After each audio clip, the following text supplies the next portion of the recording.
Connect FM Canada ਦੇ ਵਿੱਚ ਤੁਹਾਡਾ ਸਵਾਗਤ ਹੈ। ਮੈਂ ਮਨਪ੍ਰੀਤ ਰੰਧਾਵਾ। ਅੱਜ ਦਾ ਇਹ ਪ੍ਰੋਗਰਾਮ ਸ਼ੁਰੂ ਕਰਨ ਤੋਂ ਪਹਿਲਾਂ ਹਲਕੀ ਜਿਹੀ ਇੱਕ ਚੇਤਾਵਨੀ ਜੋ ਸਾਨੂੰ ਅਕਸਰ ਉਦੋਂ ਮਿਲਦੀ ਹੈ ਜਦੋਂ ਸਾਡੀ ਫਲਾਈਟ ਟੇਕ ਆਫ ਕਰਨੀ ਹੁੰਦੀ ਹੈ ਜਾਂ ਸਾਡਾ ਜਹਾਜ਼ ਉੱਡਣਾ ਹੁੰਦਾ। ਉਸ ਵਕਤ ਕਿਹਾ ਜਾਂਦਾ ਕਿ ਆਪਣੀਆਂ ਸੀਟ ਬੈਲਟਸ ਬੰਨ੍ਹ ਲਓ, ਆਪਣੀਆਂ ਪੇਟੀਆਂ ਬੰਨ੍ਹ ਲਓ ਕਿ ਹੋ ਸਕਦਾ ਤੁਹਾਨੂੰ ਹਵਾ ਦੇ ਵਿੱਚ ਹਲਕੀ ਜਿਹੀ ਟਰਬੂਲੈਂਸ ਕਰਕੇ ਝਟਕੇ ਲੱਗਣ। ਅੱਜ ਦਾ ਇਹ ਵੀਡੀਓ ਹਲਕਾ ਜਿਹਾ ਲੰਬਾ ਹੋਣ ਵਾਲਾ, ਪਰ ਮੈਂ ਤੁਹਾਨੂੰ ਯਕੀਨ ਦਿਵਾਉਣਾ ਕਿ ਜੇ ਤੁਸੀਂ ਸਾਰਾ ਵੀਡੀਓ ਦੇਖੋਗੇ ਕਈ ਤਰ੍ਹਾਂ ਦੇ ਇਸ ਤਰ੍ਹਾਂ ਦੇ ਖੁਲਾਸੇ, ਕਈ ਤਰ੍ਹਾਂ ਦੀਆਂ ਇਸ ਤਰ੍ਹਾਂ ਦੀਆਂ ਰੈਵਲੇਸ਼ਨਸ ਤੁਹਾਨੂੰ ਪਤਾ ਲੱਗਣਗੀਆਂ ਕਿ ਸਾਡੀਆਂ ਜਾਂਚ ਏਜੰਸੀਜ਼ ਕੰਮ ਕਿਸ ਤਰ੍ਹਾਂ ਕਰਦੀਆਂ। ਚਾਹੇ ਉਹ ਸਾਡੀ ਸਟੇਟ ਦੀ ਪੰਜਾਬ ਵਿਜੀਲੈਂਸ ਬਿਊਰੋ ਹੋਵੇ, ਚਾਹੇ ਉਹ ਸੈਂਟਰਲ ਏਜੰਸੀਜ਼ ਹੋਣ, CBI, ED, NCB, ਇਹ ਕੰਮ ਕਿਸ ਤਰ੍ਹਾਂ ਕਰਦੀਆਂ, ਕਿਸ ਤਰ੍ਹਾਂ ਸਰਕਾਰਾਂ ਇੱਕ ਦੂਸਰੇ ਤੇ, ਜੇ ਕੇਂਦਰ ਸਰਕਾਰ ਆ ਤੇ ਉਹ ਸੂਬਿਆਂ ਤੇ ਪ੍ਰੈਸ਼ਰ ਪਾਉਂਦੀ ਆ, ਤੇ ਜੇ ਸੂਬਿਆਂ ਦੇ ਵਿੱਚ ਕੋਈ ਜਾਂਚ ਏਜੰਸੀ ਆ ਕਿ ਉਹ ਆਪਣਾ ਪੂਰੀ ਤਰ੍ਹਾਂ ਇੰਡੀਪੈਂਡੈਂਟਲੀ ਕੰਮ ਕਰਦੀ ਆ। ਇਹਨਾਂ ਸਾਰੀਆਂ ਚੀਜ਼ਾਂ ਬਾਰੇ ਅੱਜ ਗੱਲ ਕਰਾਂਗੇ, ਸੋ ਤੁਸੀਂ ਬਿਲਕੁਲ ਧਿਆਨ ਨਾਲ ਸੁਣਿਓ ਔਰ ਤੁਹਾਨੂੰ ਕਾਫੀ ਚੀਜ਼ਾਂ ਜਿਹੜੀਆਂ ਉਹ ਨਵੀਆਂ ਪਤਾ ਲੱਗਣਗੀਆਂ। ਰਿਤੇਸ਼ ਕੁਮਾਰ ਸ਼੍ਰੀਵਾਸਤਵਾ ਐਨਫੋਰਸਮੈਂਟ ਡਾਇਰੈਕਟੋਰੇਟ ਦੇ ਵਿੱਚ ਜਲੰਧਰ ਪੋਸਟਡ ਨੇ, ਜਿਹੜਾ ਇਹਨਾਂ ਦਾ ਜ਼ੋਨਲ ਆਫਿਸ ਹੈ ਇੱਥੇ। ਉਹ ਪਿਛਲੇ ਹਫਤੇ DETC ਹੁੰਦਾ, ਜਿਹੜੇ ਡਿਪਟੀ ਕਮਿਸ਼ਨਰ ਐਕਸਾਈਜ਼ ਦੇ ਹੁੰਦੇ ਆ ਪਟਿਆਲੇ ਜ਼ੋਨ ਦੇ, ਸੁਰਿੰਦਰ ਕੁਮਾਰ ਗਰਗ ਉਹਨਾਂ ਦਾ ਨਾਮ, ਉਹਨਾਂ ਨੂੰ ਇੱਕ ਨੋਟਿਸ ਭੇਜਦੇ ਆ। ਨੋਟਿਸ ਦੇ ਵਿੱਚ ਇਹ ਕਿਹਾ ਜਾਂਦਾ ਕਿ ਤੁਸੀਂ ਸਾਨੂੰ, ਇਹ 8 ਮਈ ਨੂੰ ਨੋਟਿਸ ਆਉਂਦਾ ਔਰ ਨੋਟਿਸ ਦੇ ਵਿੱਚ ਇਹ ਪੁੱਛਿਆ ਜਾਂਦਾ, ਕਹਿੰਦੇ ਸਾਨੂੰ ਜਿਹੜੀ ਜਨਵਰੀ ਤੇ ਫਰਵਰੀ ਦੇ ਵਿੱਚ ਜਾਂ ਉਸ ਤੋਂ ਪਹਿਲਾਂ ਪਿਛਲੇ ਸਾਲ ਨਵੰਬਰ ਦੇ ਦਸੰਬਰ ਦੇ ਮਹੀਨੇ ਦੇ ਵਿੱਚ ਨਾਰਕੋਟਿਕਸ ਕੰਟਰੋਲ ਬਿਊਰੋ ਨੇ ਜਿਹੜੀ ਜਾਂਚ ਕੀਤੀ ਸੀ ਐਕਸਾਈਜ਼ ਮਹਿਕਮੇ ਜਾਂ ਉਹਨਾਂ ਦੇ ਠੇਕੇਦਾਰਾਂ ਦੇ ਖਿਲਾਫ, ਉਸ ਜਾਂਚ ਦੀ ਸਾਨੂੰ ਸਾਰੀ ਇਹ ਰਿਪੋਰਟ ਭੇਜੋ। ਇਹ ਆਉਂਦਾ 8 ਮਈ ਨੂੰ। ਔਰ ਉਸ ਤੋਂ ਬਾਅਦ ਇਹਦੇ ਵਿੱਚ ਇਹ ਵੀ ਕਿਹਾ ਜਾਂਦਾ, ਤੁਸੀਂ ਦੇਖੋ ED ਪੁੱਛ ਕੀ ਰਹੀ ਆ, ਉਹ ਇਹ ਕਹਿੰਦੇ ਆ ਕਿ ਜਿਹੜੀਆਂ ਤੁਸੀਂ ਟ੍ਰਾਂਜੈਕਸ਼ਨਸ ਕੀਤੀਆਂ ਨੇ, ਜਿਸ ਤਰ੍ਹਾਂ ਦੇ ਵੀ ਇੱਕ ਦੂਸਰੇ ਨੂੰ ਮਨੀ ਟ੍ਰਾਂਸਫਰ ਕੀਤਾ, ਉਸ ਦੀ ਸਾਰੀ ਸਾਨੂੰ ਡਿਟੇਲ ਦੇਵੇ, ਐਕਸਾਈਜ਼ ਮਹਿਕਮਾ ਦੇਵੇ ਔਰ ਸਾਨੂੰ ਇਹ ਦੱਸੋ ਕਿ ਇਹ ਜਿਹੜਾ ਸਾਰੀ ਫਾਈਨੈਂਸ਼ੀਅਲ ਟ੍ਰਾਂਜੈਕਸ਼ਨ ਹੋਈ ਸੀ, ਇਹ ਪੈਸੇ ਦਾ ਲੈਣ ਦੇਣ ਹੋਇਆ ਸੀ, ਇਹ ਹੋਇਆ ਕਿਉਂ ਸੀ। ਹੁਣ ਤੁਸੀਂ ਆਪ ਦੇਖੋ, ED ਪੁੱਛ ਰਹੀ ਆ ਐਕਸਾਈਜ਼ ਮਹਿਕਮੇ ਤੋਂ, ਔਰ ਐਕਸਾਈਜ਼ ਮਹਿਕਮਾ ਜਿਹੜਾ ਉਹ ਟ੍ਰਾਂਜੈਕਸ਼ਨ ਕਰਦਾ ਕਿਉਂ ਆ। ਇੱਕ ਹੀ ਵਾਹਿਦ ਬਿਜ਼ਨਸ ਆ ਜਿਹੜਾ ਸਰਕਾਰ ਕਰਦੀ ਆ ਔਰ ਇਹੀ ਬਿਜ਼ਨਸ ਤੋਂ, ਇਸੇ ਬਿਜ਼ਨਸ ਤੋਂ ਸਰਕਾਰ ਨੂੰ ਰੈਵਨਿਊ ਆਉਂਦਾ, ਮਾਲੀਆ ਆਉਂਦਾ, ਇਹ ਆਪਾਂ ਨੂੰ ਸਾਰਿਆਂ ਨੂੰ ਪਤਾ। ਇਸ ਤੋਂ ਇਲਾਵਾ ਇਹ ਵੀ ਪੁੱਛਦੇ ਆ ਕਿ ਪਰਪਸ ਵੀ ਦੱਸੋ, ਸਾਨੂੰ ਡੇਟ ਆਫ ਪੇਮੈਂਟ ਵੀ ਦੱਸੋ। ਹਾਲਾਂਕਿ ਇਹ ਸਾਰੇ ਦਾ ਸਾਰਾ ਜਿਹੜਾ ਰੈਕਡ ਆ ਇਹ ਨਾਰਕੋਟਿਕਸ ਕੰਟਰੋਲ ਆਫ ਬਿਊਰੋ ਕੋਲੇ ਪਿਆ, NCB ਕੋਲੇ ਪਿਆ, ਉਹਨਾਂ ਤੋਂ ਨਹੀਂ ਲੈਣਾ, ਲੇਕਿਨ ਐਕਸਾਈਜ਼ ਮਹਿਕਮੇ ਨੂੰ ਪੁੱਛਿਆ ਜਾ ਰਿਹਾ ਪ੍ਰੈਸ਼ਰ ਪਾਉਣ ਲਈ। ਇਹ ਮੈਂ ਤੁਹਾਨੂੰ ਦੱਸੂਗਾ ਅੱਗੇ, ਤੁਹਾਨੂੰ ਹੋਰ ਵੀ ਚੀਜ਼ਾਂ ਬਹੁਤ ਸਾਰੀਆਂ ਕਲੀਅਰ ਹੋਣਗੀਆਂ। ਹੁਣ ਤੁਸੀਂ ਦੇਖੋ ਕਿ ਐਕਸਾਈਜ਼ ਮਹਿਕਮੇ ਦੇ ਇਹਨਾਂ ਦੇ ਸੁਰਿੰਦਰ ਕੁਮਾਰ ਗਰਗ, ਉਹ ਇੱਕੋ ਦਮ ਠੇਕੇਦਾਰਾਂ ਨੂੰ ਫੋਨ ਕਰਨ ਲੱਗ ਜਾਂਦੇ ਆ ਜਿਨ੍ਹਾਂ ਦੇ ਖਿਲਾਫ ਜਾਂਚ ਹੋਈ ਸੀ। ਖਾਸ ਤੌਰ ਤੇ ਲੁਧਿਆਣੇ ਦੇ ਉਹ 4 ਠੇਕੇਦਾਰ ਨੇ, ਉਹਨਾਂ ਦੇ ਮੈਂ ਤੁਹਾਨੂੰ ਨਾਂ ਦੱਸੂਗਾ ਤੇ ਇਹ ਵੀ ਦੱਸੂਗਾ ਕਿ ਉਹਨਾਂ ਤੇ ਕੇਸ ਕੀ ਹੋਇਆ ਸੀ ਤੇ ਜਾਂਚ ਹੋਈ ਕਿਉਂ ਸੀ। ਉਹਨਾਂ ਨੂੰ ਕਹਿੰਦੇ ਆ ਇੱਕ ਤਰ੍ਹਾਂ, ਬਲਕਿ ਉਹਨਾਂ ਨੂੰ ਬਚਾਉਣ ਦੀ ਕੋਸ਼ਿਸ਼ ਨਹੀਂ ਕਰ ਰਹੇ, ਉਹਨਾਂ ਨੂੰ ਕਹਿੰਦੇ ਆ ਕਿ ਤੁਸੀਂ ਤਾਂ ਇੱਕ ਤਰ੍ਹਾਂ ਬਿਜ਼ਨਸ ਹੀ ਛੱਡ ਜਾਓ। ਇਹ ਵੈਸੇ ਸੁਰਿੰਦਰ ਕੁਮਾਰ ਗਰਗ ਇਹ ਸਾਨੂੰ ਜ਼ਰੂਰ ਦੱਸਣ ਕਿ ਇਸ ਤਰ੍ਹਾਂ ਕਿਉਂ ਕਹਿ ਰਹੇ ਨੇ। ਇਹ ਜਿਹੜੇ ਠੇਕੇਦਾਰ ਨੇ ਹੁਣ ਪੰਜਾਬ ਤੇ ਹਰਿਆਣਾ ਹਾਈ ਕੋਰਟ ਜਾਣ ਦੀ ਤਿਆਰੀ ਕਰ ਰਹੇ ਨੇ। ਉਹਨਾਂ ਨੂੰ ਲੱਗਦਾ ਕਿ ਦੁਬਾਰਾ ਮੁਸੀਬਤ ਖੜੀ ਹੋ ਗਈ, ਪਰ ਇਹ ਮੁਸੀਬਤ ਸ਼ੁਰੂ ਕਿਸ ਤਰ੍ਹਾਂ ਹੋਈ, ਇਸ ਬਾਰੇ ਜਾਣ ਕੇ ਤੁਹਾਨੂੰ ਵਾਕਿਆ ਬਹੁਤ ਹੈਰਾਨੀ ਹੋਗੀ ਔਰ ਦਿਲਚਸਪ ਇੰਨੀ ਆ, ਪਰ ਇਹਦੇ ਨਾਲ ਇੱਕ ਤਰ੍ਹਾਂ ਦੀ ਪਰੇਸ਼ਾਨੀ ਵੀ ਹੁੰਦੀ ਹੈ ਕਿ ਕੀ ਸਰਕਾਰਾਂ ਨੂੰ ਕੰਮ ਨਹੀਂ ਕਰਨ ਦੇਣਾ ਚਾਹੁੰਦੀਆਂ ਇਹ ਜਾਂਚ ਏਜੰਸੀਆਂ, ਖਾਸ ਤੌਰ ਤੇ ਕੇਂਦਰ ਦੀਆਂ ਇਹ ਜਾਂਚ ਏਜੰਸੀਆਂ। ਨਾਰਕੋਟਿਕ ਕੰਟਰੋਲ ਬਿਊਰੋ ਇਸ ਕਰਕੇ ਬਣਿਆ ਹੁੰਦਾ ਤਾਂ ਕਿ ਇਹ ਡਰੱਗਸ ਨੂੰ ਫੜੇ, ਜਿਹੜੀਆਂ ਇਲੀਗਲ ਡਰੱਗਸ ਆਉਂਦੀਆਂ ਨੇ ਜਾਂ ਵੱਡੀਆਂ ਖੇਪਾਂ ਆਉਂਦੀਆਂ ਨੇ। ਔਰ ਇਹਦੇ 66 ਸੈਕਟਰ ਦੇ ਵਿੱਚ, ਮੋਹਾਲੀ 66 ਸੈਕਟਰ ਦੇ ਵਿੱਚ ਇਹਨਾਂ ਦਾ ਦਫ਼ਤਰ ਆ, ਜ਼ੋਨਲ ਆਫਿਸ ਆ। ਇਹਨਾਂ ਦੇ ਇੱਕ ਅਫਸਰ ਨੇ ਅਮਨਜੀਤ ਸਿੰਘ, ਇਹ IRS ਅਫਸਰ ਨੇ, ਇੰਡੀਅਨ ਰੈਵਨਿਊ ਸਰਵਿਸਿਜ਼ ਤੋਂ ਆਏ ਨੇ, ਸਨ 2011 ਬੈਚ ਦੇ ਨੇ। ਇਹਨਾਂ ਦੇ ਅਧੀਨ ਪਿਛਲੇ ਸਾਲ ਸਨ 2022 ਤੋਂ ਨਵੰਬਰ ਤੋਂ ਇੱਕ ਕਾਰਵਾਈ ਸ਼ੁਰੂ ਹੋ ਗਈ। ਕਾਰਵਾਈ ਕਿਸ ਤੇ ਸ਼ੁਰੂ ਹੋਈ, ਇੱਕ ਠੇਕੇਦਾਰ ਦਾ ਨਾਮ ਹੈ ਅਕਸ਼ੇ ਕੁਮਾਰ ਛਾਬੜਾ ਉਰਫ ਬਬਲੂ, ਲੁਧਿਆਣੇ ਦੇ ਵਿੱਚ ਇਹਨਾਂ ਨੇ ਠੇਕੇ ਲਏ ਔਰ ਇਹਦੇ ਨਾਲ ਇਹਦੇ 3 ਪਾਰਟਨਰ ਹੋਰ ਸੀ। ਉਹਨਾਂ ਦਾ ਨਾਮ ਹੈ ਪਾਰਿਕ ਸ਼ਰਮਾ, ਇਸੇ ਤਰ੍ਹਾਂ ਨਿਸ਼ਾਂਤ ਅਰੋੜਾ ਤੇ ਹਰਦੀਪ ਸਿੰਘ, ਇਹਨਾਂ ਨੇ ਮਿਲ ਕੇ ਠੇਕੇ ਲਏ ਸੀ। ਪਰ NCB ਨੇ ਇਸ ਵਿਅਕਤੀ ਨੂੰ, ਅਕਸ਼ੇ ਕੁਮਾਰ ਛਾਬੜਾ ਨੂੰ ਫੜ ਲਿਆ ਔਰ ਉਸ ਤੋਂ ਇਹਨਾਂ ਦਾ ਦਾਵਾ ਕਿ ਇਹਨਾਂ ਨੂੰ ਹੈਰੋਇਨ ਮਿਲੀ, ਇਹਨਾਂ ਨੇ ਡਰੱਗਸ ਫੜੇ ਤੇ ਉਸ ਨੂੰ ਬਾਅਦ ਦੇ ਵਿੱਚ NDPS ਐਕਟ ਉਸ ਦੇ ਅਧੀਨ ਬੁੱਕ ਕਰ ਦਿੱਤਾ ਗਿਆ। पर नाल दी नाल ਉਹਦੇ ਜਿਹੜੇ 3 ਪਾਰਟਨਰਸ ਨੇ ਉਹਨਾਂ ਨੂੰ ਵੀ ਬੁਲਾਉਣਾ ਸ਼ੁਰੂ ਕਰਤਾ। ਕਹਿੰਦੇ ਇਹ ਜਿਹੜੀ ਡਰੱਗ ਮਨੀ ਆ ਇਹ ਤਾਂ ਹੋ ਸਕਦਾ ਤੁਹਾਡੇ ਵਪਾਰ 'ਚ ਵੀ ਲੱਗੀ ਹੋਵੇ। ਲੁਧਿਆਣੇ ਦੇ ਵਿੱਚ ਇਹਨਾਂ ਦੇ ਠੇਕੇ ਨੇ ਔਰ ਇਹਨਾਂ ਦੀ ਕੰਪਨੀ ਦਾ ਨਾਮ ਹੈ AS ਐਂਡ ਕੰਪਨੀ। ਇਹਨਾਂ ਤੋਂ ਕਹਿੰਦੇ ਤੁਸੀਂ ਸਾਨੂੰ ਦੱਸੋ ਇਹਦਾ ਪੈਸਾ ਕਿੱਥੋਂ ਆਇਆ। ਬਾਰ-ਬਾਰ ਇਹਨਾਂ ਤਿੰਨਾਂ ਵਿਅਕਤੀਆਂ ਨੂੰ ਵੀ ਬੁਲਾਇਆ ਗਿਆ। ਉਹਨਾਂ ਨੇ ਕਿਹਾ ਜੀ ਸਾਡੇ ਪਾਰਟਨਰ ਜ਼ਰੂਰ ਆ ਪਰ ਇਹਨਾਂ ਦਾ ਪੈਸਾ ਸਾਡੇ ਇਹਨਾਂ ਠੇਕਿਆਂ 'ਚ ਨਹੀਂ ਲੱਗਿਆ। ਔਰ ਤੁਸੀਂ ਦੇਖੋ NCB ਨੇ ਬਗੈਰ ਐਕਸਾਈਜ਼ ਮਹਿਕਮੇ ਨੂੰ ਪੁੱਛੇ, ਐਕਸਾਈਜ਼ ਮਹਿਕਮੇ ਨੂੰ ਪੰਜਾਬ ਨੂੰ ਪੁੱਛਿਆ ਹੀ ਨਹੀਂ, 66 ਇਹਨਾਂ ਦੇ ਠੇਕੇ ਬੰਦ ਕਰਤੇ। ਔਰ ਇਸ ਗੱਲ ਤੋਂ ਬਾਅਦ ਤੁਸੀਂ ਦੇਖੋ ਇਹਨਾਂ ਦੇ ਘੱਟੋ ਘੱਟ 26-27 ਦਿਨ ਠੇਕੇ ਬੰਦ ਰਹੇ। 10.25 ਕਰੋੜ ਰੁਪਏ ਦਾ ਇਹਨਾਂ ਨੂੰ ਨੁਕਸਾਨ ਹੋਇਆ।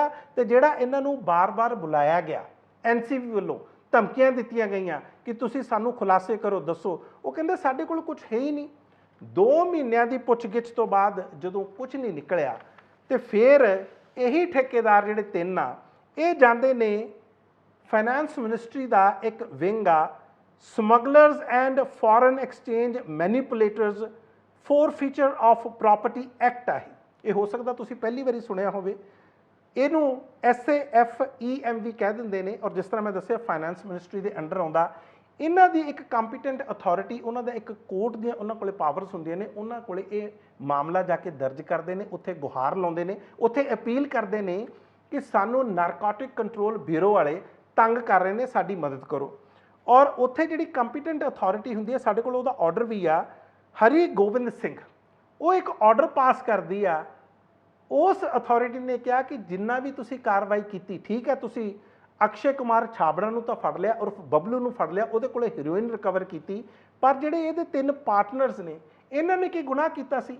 ਔਰ ਜਿਹੜੀਆਂ ਤੁਸੀਂ 66 ਦੁਕਾਨਾਂ ਇਹਨਾਂ ਦੀਆਂ ਰਿਟੇਲ ਸ਼ਾਪਸ ਠੇਕੇ ਬੰਦ ਕੀਤੇ ਲੁਧਿਆਣੇ ਦੇ ਵਿੱਚ, ਉਹ ਬਿਲਕੁਲ ਗੈਰ ਕਾਨੂੰਨੀ ਸੀ। ਇਹ ਉਹਨਾਂ ਨੇ ਆਪਣੇ ਆਰਡਰ ਦੇ ਵਿੱਚ ਕਿਹਾ।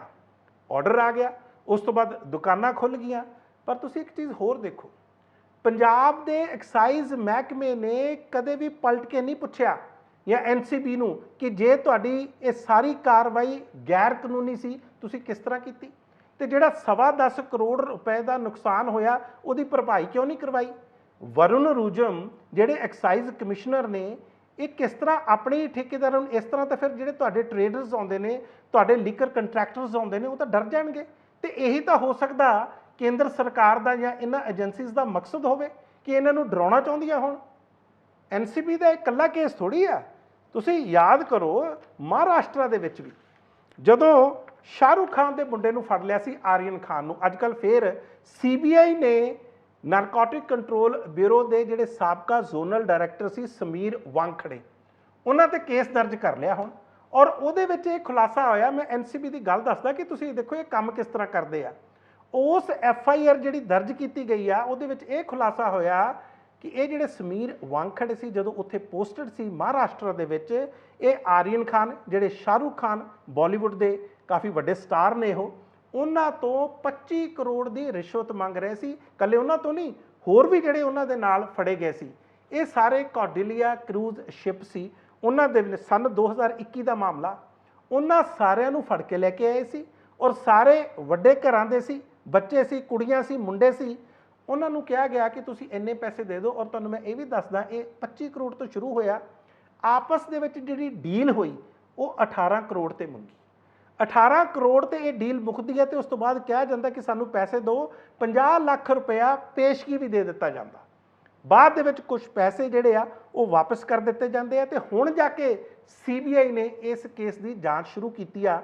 ਕਹਿੰਦੇ ਸਮੀਰ ਵਾਂਖੜੇ ਨੇ ਤਾਂ ਬੜੇ ਮਹਿੰਗੇ ਟ੍ਰਿਪਸ ਕੀਤੇ ਨੇ, ਫੋਰਨ ਟ੍ਰਿਪਸ ਲਾਏ ਨੇ।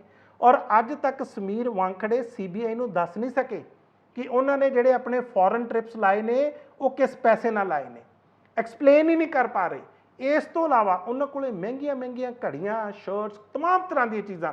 ਹੋ ਸਕਦਾ CBI ਵਧਾ ਚੜਾ ਕੇ ਦੱਸ ਰਹੀ ਹੋਵੇ, ਪਰ ਇਹ ਤਾਂ ਸਾਨੂੰ ਸਾਰਿਆਂ ਨੂੰ ਪਤਾ ਕਿ 25 ਦਿਨ ਆਰੀਅਨ ਖਾਨ ਨੂੰ ਜੇਲ੍ਹ ਦੇ ਵਿੱਚ ਰੱਖਿਆ ਗਿਆ।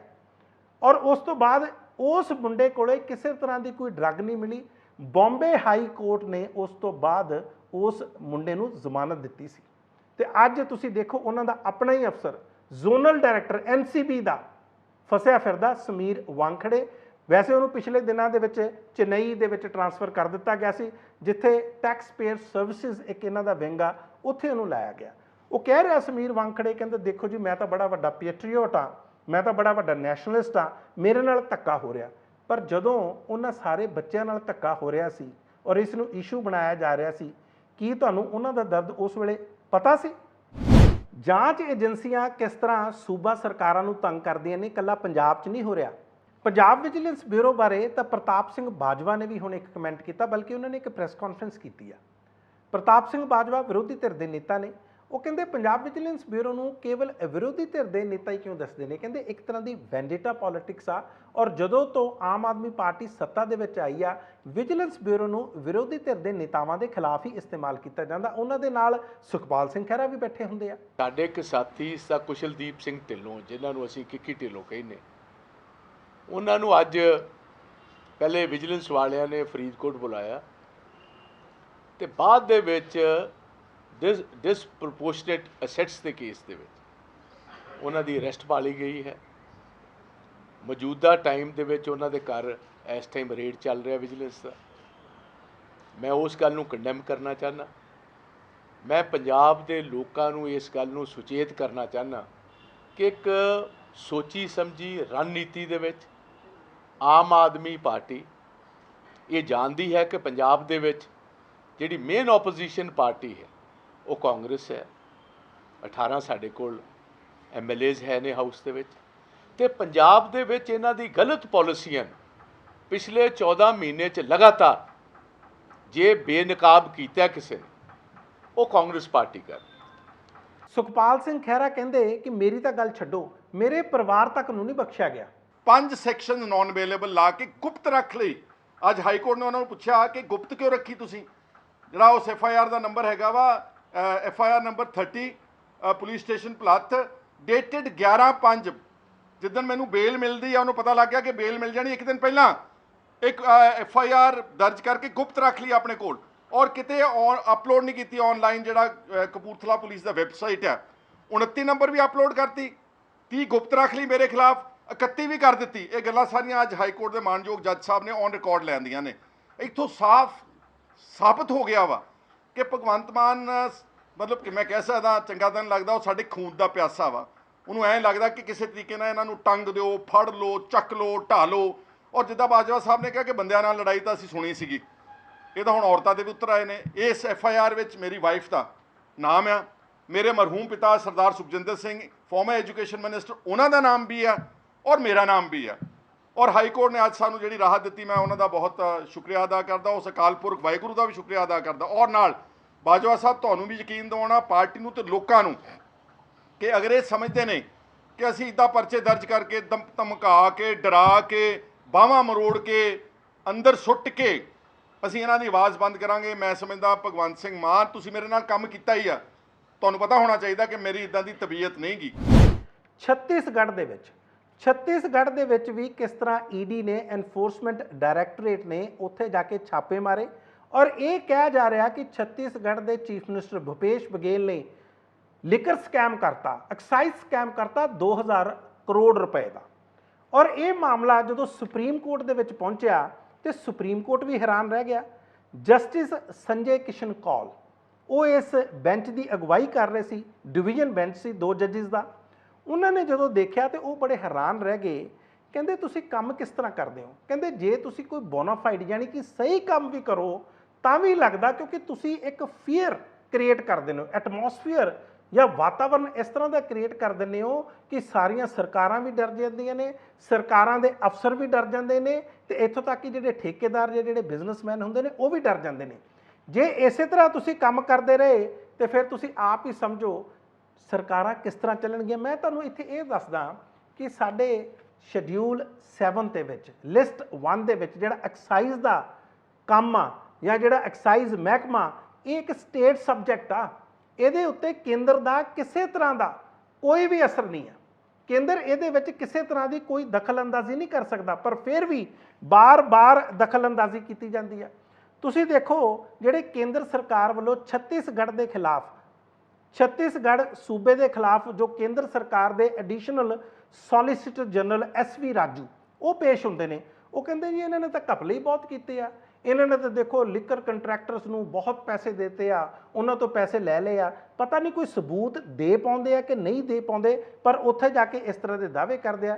ਕਪਿਲ ਸਿੱਬਲ, ਭੁਪੇਸ਼ ਬਘੇਲ ਜਾਂ ਛੱਤੀਸਗੜ੍ਹ ਦੀ ਸਰਕਾਰ ਵੱਲੋਂ ਪੇਸ਼ ਹੁੰਦੇ ਆ, ਉਹ ਕਹਿੰਦੇ ਇਹ ਸਾਰੇ ਦੇ ਸਾਰੇ ਦਾਅਵੇ ਖੋਖਲੇ ਆ ਔਰ ਆਪਾਂ ਨੂੰ ਇੱਥੇ ਭੁੱਲਣਾ ਨਹੀਂ ਚਾਹੀਦਾ।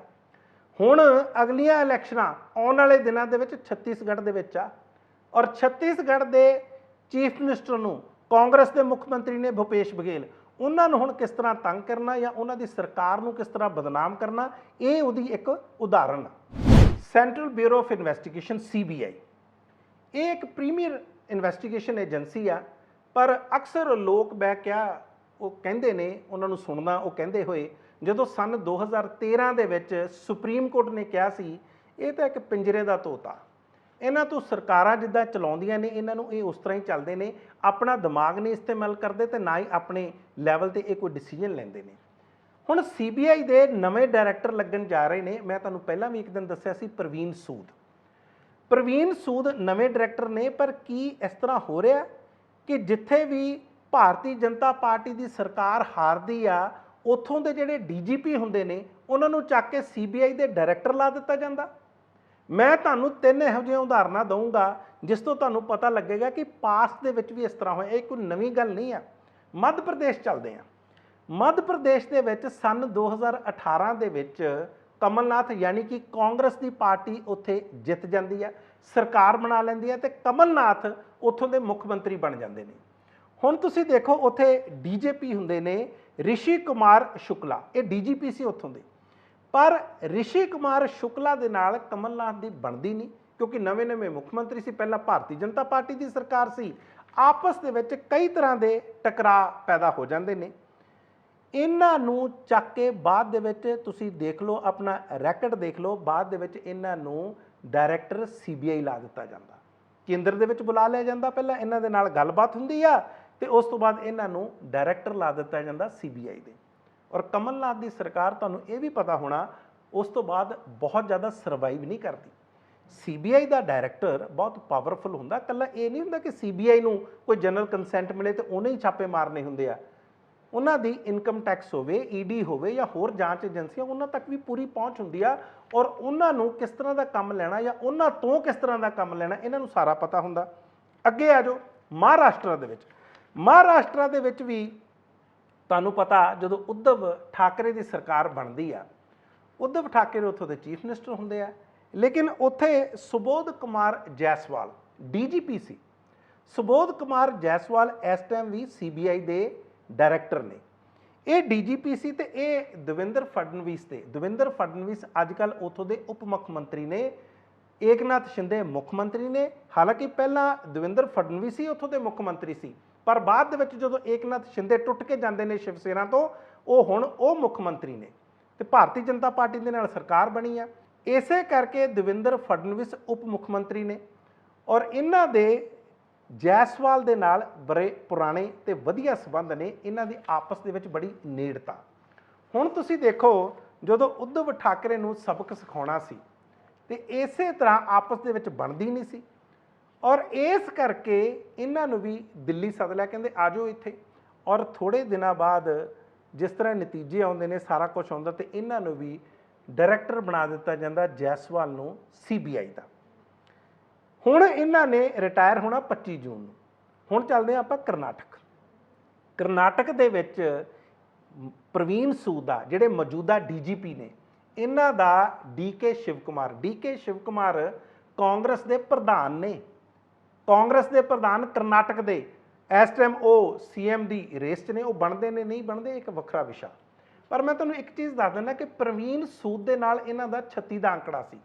ਇਹਨਾਂ ਨੇ ਬਲਕਿ ਇੱਕ ਟਵੀਟ ਦੇ ਵਿੱਚ DK ਸ਼ਿਵ ਕੁਮਾਰ ਨੇ ਤਾਂ ਇੱਥੋਂ ਤੱਕ ਕਹਿਤਾ ਸੀ ਪ੍ਰਵੀਨ ਸੂਦ ਬਾਰੇ ਕਿ ਇਹ ਨਲਾਇਕ ਨੇ। ਉਹਨਾਂ ਦਾ ਟਵੀਟ ਅੱਜ ਵੀ ਪਿਆ, ਟਵੀਟ ਉਹਨਾਂ ਨੇ ਹਟਾਇਆ ਨਹੀਂ।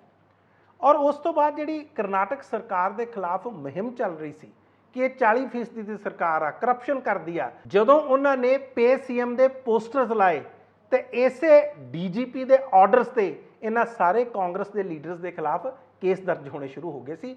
DK ਸ਼ਿਵ ਕੁਮਾਰ ਹੋਵੇ, ਸਿੱਧਾਰਮਈਆ ਹੋਵੇ, ਰਾਹੁਲ, ਸਾਰੇ ਤੇ ਤਕਰੀਬਨ ਕੇਸ ਦਰਜ ਹੋਏ।